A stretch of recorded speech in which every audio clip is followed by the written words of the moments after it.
Middle class মানুষের স্যালারিটা পূর্ণিমার চাঁদের মতো হয়, যা মাসের শুরুতে কেবল একবার আসে আর ধীরে ধীরে ছোট হতে হতে মাত্র 15 দিনেই শেষ হয়ে যায়। যদিও আকাশের চাঁদ তো ধীরে ধীরে পুনরায় বড় হতে থাকে, কিন্তু আমাদের টাকা একবার যদি খরচ হয়ে যায় তাহলে আগামী 15 দিন পর্যন্ত অন্য মানুষের কাছে থেকে ধার নেওয়া অথবা আগেকার সেভিংস থেকে খরচ করতে হয়। কিন্তু এখন প্রশ্ন হলো, এমন কোনো উপায় কি আছে যাতে আমাদের টাকা ধীরে ধীরে শেষ না হয়ে বরং ধীরে ধীরে বাড়বে, আর বাড়তে বাড়তে ওই টাকা এত বেশি হয়ে যাবে যাতে আমাদের সমস্ত প্রয়োজন পূর্ণ করার পরেও আমাদের ফাইন্যান্সিয়ালি ফ্রিডম দিতে পারবে?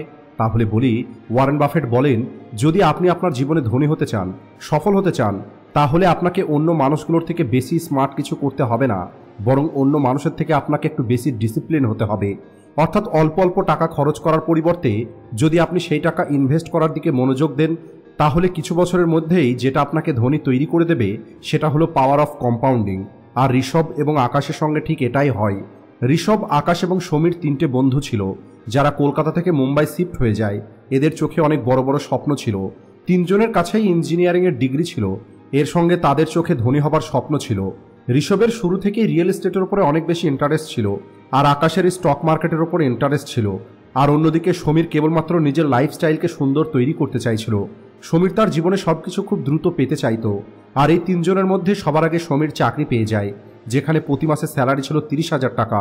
আর এরপরে মুম্বাইয়ে সমীর নিজের সমস্ত স্বপ্ন পূর্ণ করার সিদ্ধান্ত নেয়। মুম্বাইয়ের পার্টি কালচার, লিভিং এক্সপেন্সেস, খাওয়া দাওয়া এবং আলাদা আলাদা জায়গায় ঘুরে বেড়ানো। 23 বছর বয়সে সমীর এখন বুদ্ধিমান এবং ইন্ডিপেন্ডেন্ট হয়ে গেছে। তাকে তার পরিবার চালাতে হতো না। এছাড়া তার কেরিয়ার নিয়েও খুব বেশি চিন্তা ছিল না। এই কারণে সমীর ঋষভ এবং আকাশের থেকে আলাদা থাকার সিদ্ধান্ত নেয়। এর জন্য সে একটি আলাদা ঘর ভাড়া নিয়ে নেয়, যার রেন্ট ছিল 10 থেকে 12,000 টাকা। আর ওই জায়গাটা সমীরের অফিসের কাছে ছিল। অন্যদিকে আকাশ এবং ঋষভ ওল্ড পানবেলে থাকতো, যেখানে ঘর ভাড়া ছিল অনেক কম। ঋষভের শুরু থেকে রিয়েল এস্টেটের উপরে অনেক বেশি ইন্টারেস্ট ছিল। আর যখন ঋষভ মুম্বাইয়ে আসে তখন শুরুর 3-4 মাস তার কাছে কোনো চাকরি ছিল না। এই কারণে ঋষভ তার বাবার কাছে থেকে টাকা নিয়ে খরচ চালাতো। আর এখন ঋষভ কেবলমাত্র তার চাকরি খুঁজছিল না, বরং সে রিয়েল এস্টেট প্রপার্টির উপরে স্টাডি করছিল।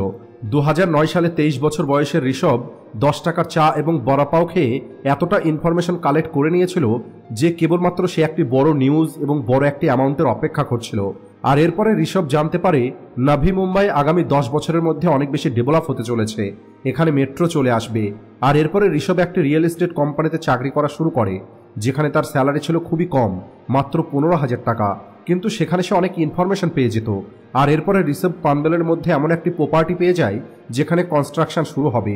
এরপরে ঋষভ তার বাবাকে ফোন করে বলে যে আপনি এই প্রপার্টিতে 15 লক্ষ টাকা ইনভেস্ট করুন, আর আমি আপনাকে কথা দিচ্ছি আগামী 10 বছরের মধ্যে এখানে অনেক বেশি ডেভেলপমেন্ট হবে, আর আমরা এভাবেই 2-3টে প্রপার্টি কিনে নিয়ে সম্পূর্ণরূপে ফাইন্যান্সিয়ালি ফ্রি হয়ে যেতে পারবো।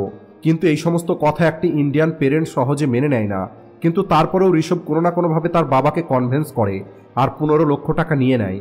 আর 2011 সালে ওই প্রপার্টি তৈরি হয়ে রেডি হয়ে যায়, আর সেখানে শপিং কমপ্লেক্স, হসপিটাল, স্কুল সবকিছু তৈরি হয়ে যায়। এরপরে ঋষভ ওই প্রপার্টি রেন্টে দিয়ে দেয়। আর এখন সময়ের সঙ্গে সঙ্গে প্রপার্টির দাম বাড়তে শুরু করে। আর শুরুর মাত্র 5 বছর পরেই ঋষভের প্রপার্টির দাম অনেক বেশি বেড়ে যায়, কারণ 5 বছর পরে ঋষভের প্রপার্টির ভ্যালু 30 লক্ষ টাকাতে পৌঁছে যায়। আর তখন ঋষভ তার প্রপার্টি থেকে প্রতি মাসে 60,000 টাকা রেন্টাল ইনকাম পেতে শুরু করে। এছাড়া ঋষভের চাকরিও ভালো হতে শুরু করে। আর এই সব কিছু হয়েছে কারণ ঋষভ টাকা রোজগার করার আগে এমন জায়গাতে টাকা ইনভেস্ট করার কথা চিন্তা করে যেখান থেকে সে ফিউচারে অনেক বেশি টাকা রোজগার করতে পারবে। অন্যদিকে সমীর 2011 সালে 25 বছরের হয়ে গেছে। এখন সমীরের জীবন সম্পূর্ণরূপে পরিবর্তন হয়ে গেছে। এখন সে মুম্বাইয়ের কালচারে অভ্যস্ত হয়ে পড়েছে। এই কারণে সে লিমিটলেস শপিং করা শুরু করে দিয়েছে। 50,000 টাকা মাইনে হয়ে যাওয়ার পরে সমীর সেই প্রতিটা কাজ করা শুরু করে দেয় যা তার কলিগগুলো করে। যখন সমীর দেখে তার কলিগ গাড়ি কিনে নিয়েছে, তাই সমীর শোরুমে গিয়ে নিজের জন্য একটি গাড়ি কিনে নেয় ইএমআইতে। আর আপনারা এখানে দেখতে পাচ্ছেন রেন্টের সঙ্গে সঙ্গে সমীরের এখন 12,000 টাকার একটি ফিক্সড খরচ হয়ে গেছে। 50,000 টাকা স্যালারির মধ্যে থেকে 12,000 টাকা রেন্ট পে করতো আর 12,000 টাকা ইএমআই দিত, অর্থাৎ 24 থেকে 25,000 টাকা খরচ ফিক্সড হয়ে গেছে। এরপরে সমীর বিয়ে করে নেয়। আর এরপরে আরও 11 বছর কাজ করার পরে যখন সমীরের বয়স 36 বছর হয়ে যায়, তখন সমীর এমন একটি চাকরি পেয়ে যায় যেখান থেকে সমীর প্রতি মাসে 1 লক্ষ টাকা স্যালারি পাচ্ছিল। আর এখন সমীরের মনে হচ্ছিল যে এখন সময় চলে এসেছে নিজের জন্য একটি বাড়ি কেনার। এরপরে সমীর এবং তার ওয়াইফ মুম্বাইয়ে একটি ভালো বাড়ি খোঁজা শুরু করে। আর সবশেষে পানবেলে একটি প্রপার্টি তাদের পছন্দ হয়ে যায়, যে প্রপার্টিটা তারা 90 লক্ষ টাকাতে পাচ্ছিল। আর এখন সমীরের 1 লক্ষ টাকা স্যালারি, আর মনে করুন তার স্ত্রীও 1 লক্ষ টাকা স্যালারি পায়, তাহলে তাদের মাসিক ইনকাম 2 লক্ষ টাকা হলেও 90 লক্ষ টাকা একসঙ্গে পে করাটা কঠিন। আর এই কারণে তারা 20 লক্ষ টাকা ডাউন পেমেন্ট করে এবং বাকি 70 লক্ষ টাকার ইএমআই তৈরি করে নেয়। আর আপনারা স্ক্রিনে দেখতে পাচ্ছেন প্রায় 58,000 টাকা প্রতি মাসে ইএমআই হিসাবে সমীর ফাইনালি তার ড্রিম হাউস কিনে নেয়। আর সমস্ত রকমের পেপার ওয়ার্ক কমপ্লিট করার পরে যখন সমীর প্রপার্টি ওনার সম্পর্কে জানতে পারে, তখন সমীর অবাক হয়ে যায়। কারণ যে প্রপার্টিটা সমীর কিনেছে সেই প্রপার্টিটা হলো এই ঋষভের প্রপার্টি, যে প্রপার্টিটা 2011 সালে ঋষভ কেবলমাত্র 15 লক্ষ টাকায় কিনেছিল। আর আপনারা স্ক্রিনে দেখতে পাচ্ছেন মাত্র 11 বছর পরে, অর্থাৎ 2022 সালে যখন ঋষভ তার প্রপার্টি বিক্রি করে, তার ভ্যালুটা 69 লক্ষ টাকা হয়ে যায়। আর ঋষভ ওই ফ্ল্যাটটা সমীরকে 90 লক্ষ টাকাতে বিক্রি করে দেয়। আর এই সমস্ত পরিবর্তন এই কারণে হয়েছে কারণ 2011 সালে পানবেল অনেকটা এই রকমের দেখতে ছিল, আর 2022 সালে সেটা অনেকটা এই রকমের হয়ে গেছে, যেখানে সবকিছু সম্পূর্ণরূপে ডেভেলপ হয়ে গেছে। নিজের চাকরি ও রেন্টাল ইনকাম থেকে পুনরায় রিয়েল এস্টেটে ইনভেস্ট করে বর্তমানে নাভি মুম্বাইতে ঋষভের 4টি প্রপার্টি আছে, যার মধ্যে একটি কিনে নিয়েছে সমীর। আর যখন সমীর ঋষভকে দেখে, সমীর অবাক হয়ে যায়। এরপরে ঋষভ সমীরের সঙ্গে দেখা করে বলে, আমি এই 13 বছরে 4টি প্রপার্টি কিনে নিয়েছি, কারণ আমি নভি মুম্বাইতে তখন ইনভেস্ট করেছিলাম যখন এটা ডেভেলপ হচ্ছিল। আর রিয়েল এস্টেট হলো একমাত্র এমন একটি জিনিস যা ইনফ্লুয়েন্সের সঙ্গে সঙ্গে গ্রো হতে থাকে। আর এই 36 বছর বয়সে ঋষভের কাছে এখন এত টাকা ছিল যে সে এখন রিটায়ার হতে পারবে, কারণ তার প্রপার্টি তাকে টাকা রোজগার করে দিচ্ছিল। ওয়ারেন বাফেট বলেন, যদি আপনি এমন কোনো রাস্তা না খোঁজেন যা আপনার ঘুমিয়ে থাকার সময়ও আপনাকে টাকা রোজগার করে দেবে, তাহলে আপনাকে আপনার জীবনের শেষ নিঃশ্বাস পর্যন্ত কাজ করতে হবে। আর এমনই অবস্থা ছিল সমীরের। এই দুইজনের কথা চলছিল, তখন তাদের হঠাৎ করেই আকাশের কথা মনে পড়ে যায়। সমীর বলে, আকাশ কি কোনো চাকরি পেয়েছে, নাকি আজও সে বেকার বসে আছে? এরপরে ঋষভ বলে যে না, সমীর 2 বছর নর্মাল জব করার পরে দালাল স্ট্রিটে চাকরিতে জয়েন করে। আমি এখনই আকাশকে ফোন করছি, সে এখনই এখানে চলে আসবে। এরপরে তারা দুজনে আকাশের অপেক্ষা করতে শুরু করে। আর কিছুক্ষণ পরেই একটি সাধারণ গাড়ি থেকে আকাশ বেরিয়ে আসে। আর দুজনের সঙ্গে অনেকদিন পর দেখা হয়ে আকাশ অনেক খুশি হয়। আকাশের সিম্পল লাইফস্টাইল দেখে সমীর জিজ্ঞেস করে, তোমার কি অবস্থা, জীবনে তুমি এখন কি করছো? এরপরে আকাশ জবাব দেয়, আমি আগামী 5 বছরের মধ্যে রিটায়ার হয়ে যাব।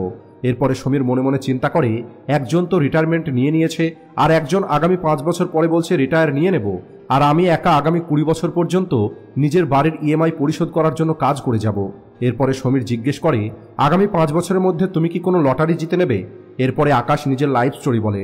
আকাশ বলে, আমার কোনো লটারি লাগেনি, বরং আমি সেভিংস রুল এবং কম্পাউন্ডিং রুলসের সাহায্যে টাকা রোজগার করেছি। আর এখন আমার কাছে এতটা টাকা হয়ে গেছে যে আমি আগামী 4-5 বছর পরে রিটায়ার হতে পারি। এরপরে আকাশ বলে, আমি প্রথমে চাকরি পাই একটি ট্রেডিং কোম্পানিতে, আর ওই চাকরি করতে করতে আমি স্টক মার্কেট নিয়ে পড়াশোনা করি। আর আমার 25,000 টাকা স্যালারির মধ্যে থেকে অল্প কিছু টাকা আমি ইনভেস্ট করা শুরু করে দিই। আর ইনভেস্ট করার জন্য আমি যে সেভিংস মেথডটাকে ব্যবহার করি সেটা হলো 50-30-20 রুল, অর্থাৎ 25,000 টাকার মধ্যে থেকে 50% আমার প্রয়োজনের জন্য রেখে দিই, 30% আমার ওয়ান্টস এবং এন্টারটেনমেন্টের জন্য রেখে দিই, আর বাকি 20% অর্থাৎ 5,000 টাকা আমি এসআইপির মাধ্যমে ইনভেস্ট করি। এরপরে আকাশ বলে, আমি সবার প্রথমে মার্কেট সম্পর্কে শিখি, আর শুরুতে ইনভেস্টমেন্টের জন্য সবথেকে ভালো জিনিস হলো ইন্ডেক্স ফান্ড। আর এই কারণে আমি প্রতি মাসে 5,000 টাকা ইন্ডেক্স ফান্ডে এসআইপি করার সিদ্ধান্ত নিই। আর ইন্ডিয়াতে নিফটি 50 ইন্ডেক্স ফান্ড প্রতি বছরে 10-12% রিটার্ন দেয়। এরপরে আগামী 5 বছর পর্যন্ত আমি এখানে ইনভেস্ট করতে থাকি। আর এই সময়ের মধ্যে আমি স্টক মার্কেট সম্পর্কে শিখি, আর আমি খুব ভালোভাবে এটা বুঝতে পারি যদি আমাকে টাকা রোজগার করতে হয় এবং দ্রুত রিটায়ারমেন্ট নিতে হয়, তাহলে নিজের বিজনেস বিল্ড করার সঙ্গে সঙ্গে ইনভেস্ট করা শুরু করতে হবে। এই কারণে আকাশ তার জব করার সঙ্গে সঙ্গে ফ্রিল্যান্সিং করত। 28 বছর বয়সে যেখানে মানুষ বুঝতে পারে না যে সে ইউপিএসসির প্রস্তুতি নেবে নাকি চাকরি করবে, সেখানে আকাশ 3 রকমের কাজ করে প্রতি মাসে 1 থেকে 1.5 লক্ষ টাকা রোজগার করে নিত। এরপরে আকাশ বলে, আমি 5 বছরে এসআইপির মাধ্যমে যে টাকা সেভ করি সেই টাকা আমি উইথড্র করে নিই। 5 বছরের নিফটি 50 থেকে 10% রিটার্ন হিসাবে আমি 4,92,000 টাকা উইথড্র করি। এরপরে 5 লক্ষ টাকা দিয়ে আকাশই স্টকের মধ্যে ইনভেস্ট করে দেয়, আর ওই স্টক থেকে অ্যাভারেজ 17% রিটার্ন আকাশ পাচ্ছিল। আর আপনারা স্ক্রিনে দেখতে পাচ্ছেন 10 বছর পরে আকাশের কাছে কতটা টাকা হয়ে গেছে, সেটা হলো 24 লক্ষ টাকা। কিন্তু আকাশ এটা জানতো আর্লি রিটায়ারমেন্টের জন্য কেবল এই টাকাই যথেষ্ট নয়। আর এই কারণে আকাশ নিফটি 50 ইন্ডেক্সে পুনরায় এসআইপি করার সিদ্ধান্ত নেয়। আর এবার 5,000 টাকা নয়, বরং অনেক বেশি অ্যামাউন্ট, কারণ আকাশ চাইছিল আগামী 10 থেকে 12 বছরের মধ্যে 1 থেকে 1.5 কোটি টাকার অ্যামাউন্ট সিকিউর করার পরে সে রিটায়ারমেন্ট নেবে। আর এই জন্য আকাশ সিদ্ধান্ত নেয় সে প্রতি মাসে 1,20,000 টাকার মধ্যে থেকে 30,000 টাকা ইনভেস্ট করবে আর 732 রুল অফ কম্পাউন্ডিং ব্যবহার করবে।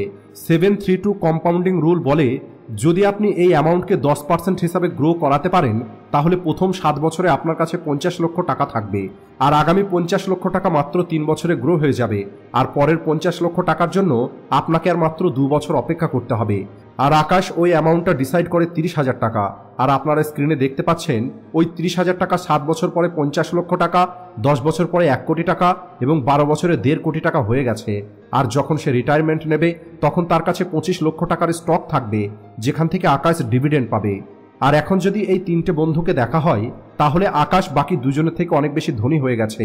যদিও ঋষভ রিয়েল এস্টেটের মধ্যে পাওয়ার অফ কম্পাউন্ডিং দেখতে পেয়েছে এবং মাত্র 36 বছর বয়সে সে ফাইন্যান্সিয়ালি ফ্রি হয়ে গেছে, কিন্তু রিয়েল এস্টেটে ইনভেস্ট করার জন্য আপনার অনেক বেশি টাকার প্রয়োজন যা সঠিক সময়ে ঋষভের বাবা দিয়েছিল।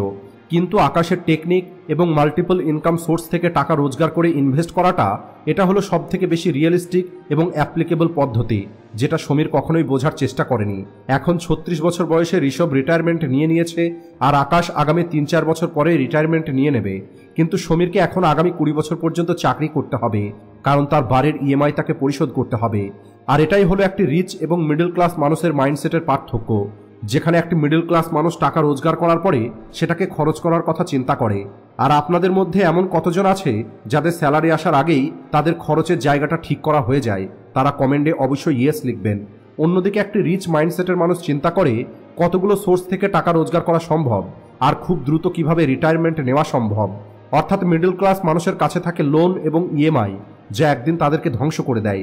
অন্যদিকে ধনী মানুষের কাছে থাকে পাওয়ার অফ কম্পাউন্ডিং যা তাদেরকে একদিন ফাইন্যান্সিয়ালি ফ্রি তৈরি করে দেয়। তো বন্ধুরা, আজকের ভিডিওটি এই পর্যন্তই। ভিডিও ভালো লাগলে ভিডিওটিকে লাইক ও শেয়ার করতে ভুলবেন না। Thanks for watching.